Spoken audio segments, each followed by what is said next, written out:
आज से 20 साल पहले तालिबान इतना मजबूत नहीं था जितना अब हो गया है। और ये भारत के लिहाज से अच्छी खबर नहीं है, क्योंकि वही तालिबान है जिसने दशकों पहले भारत की पकड़ में आए आतंकवादी मसूद अजहर को छुड़ाने में बड़ी भूमिका निभाई थी।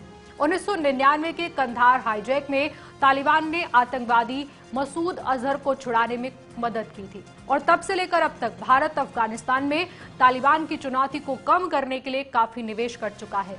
भले ही अफगानिस्तान तालिबान से जूझ रहा है, लेकिन कहीं ना कहीं इस खबर का सीधा असर भारत पर होगा, क्योंकि अफगानिस्तान भारत और पाकिस्तान दोनों देशों का पड़ोसी मुल्क है। इसलिए अफगानिस्तान का महत्व भारत के लिए बढ़ जाता है। अब जरा इसे ऐसे समझिए कि कहते हैं दुश्मन का दुश्मन दोस्त होता है। पाकिस्तान इस कहावत पर चल रहा है, क्योंकि अगर अफगानिस्तान तालिबान से पीड़ित है तो तालिबानी बूस्टर कहां से मिल रहा है? पाकिस्तान से ही। भविष्य में तालिबान भारत के खिलाफ पाकिस्तान की मदद भी कर सकता है। हम ऐसा क्यों कह रहे हैं, इसका पूरा ग्राउंड आपके सामने रखते हैं। दरअसल अमेरिकी सेनाओं की वापसी के बाद तालिबान मजबूत हो रहा है। अब तालिबान ने आईएसआई के मास्टर प्लान पर काम शुरू किया है। पहले ग्रामीण इलाकों पर कब्जा किया और अब शहरों पर कब्जा हो रहा है। खुद अफगान सैनिक तालिबान के सामने आत्मसमर्पण कर रहे हैं। इसी का फायदा उठाकर तालिबान ने सभी सीमाई चेक पोस्ट पर कब्जा करना शुरू किया। अब ईरान, पाकिस्तान और तजाकिस्तान की सीमा चौकियों पर तालिबान का कब्जा है। इससे सीमा व्यापार पर अब तालिबान का राज हो गया है। इससे तालिबान की जमकर कमाई हो रही है। अफगान सरकार अब केवल शहरों में कैद होकर रह गई है। Taliban is fully supported by Pakistan today, backed by China. USSR जो है वो थोड़ा न्यूट्रल मोड में है। अफगानिस्तान की जो गवर्नमेंट है वो यूएसए के अब्रप्ट विड्रॉल के बाद इस पोजीशन में नहीं है कि वो तालिबान का मुकाबला कर सके। और इस समय जो सिचुएशन चल रही है कि तकरीबन 85 से 90% जो एरिया है अफगानिस्तान का वो तालिबान के पास है। और उन्होंने 7 प्रोविंशियल कैपिटल जो है उसके ऊपर भी कब्जा कर लिया है। और इस समय जो काबुल है, we can say that Kabul is threatened.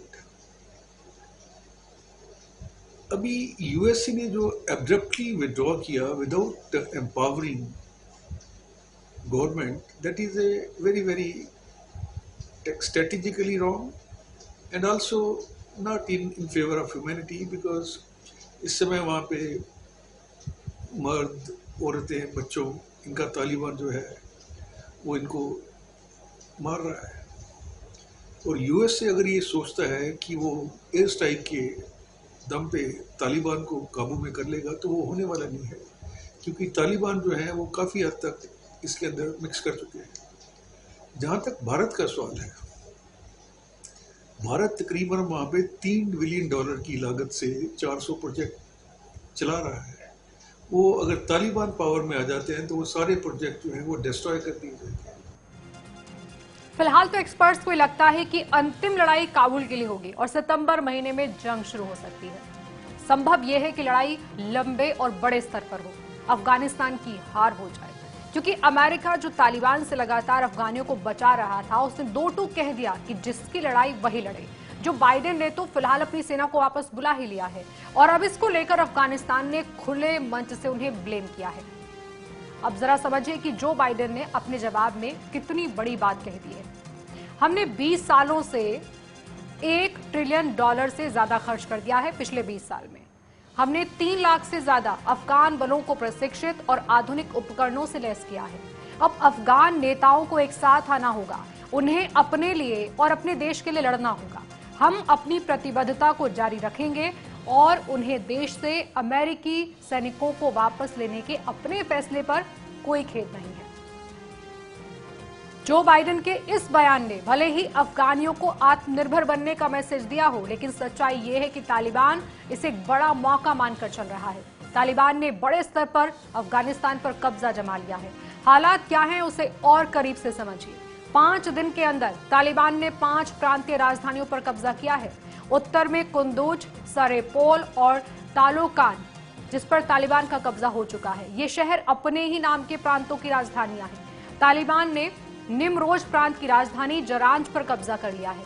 नोबतजान प्रांत की राजधानी शबरखान पर भी उसका कब्जा है। दक्षिण में ईरान की सीमा, उज्बेकिस्तान, तुर्कमेनिस्तान सीमा के पास तालिबानी कब्जा है।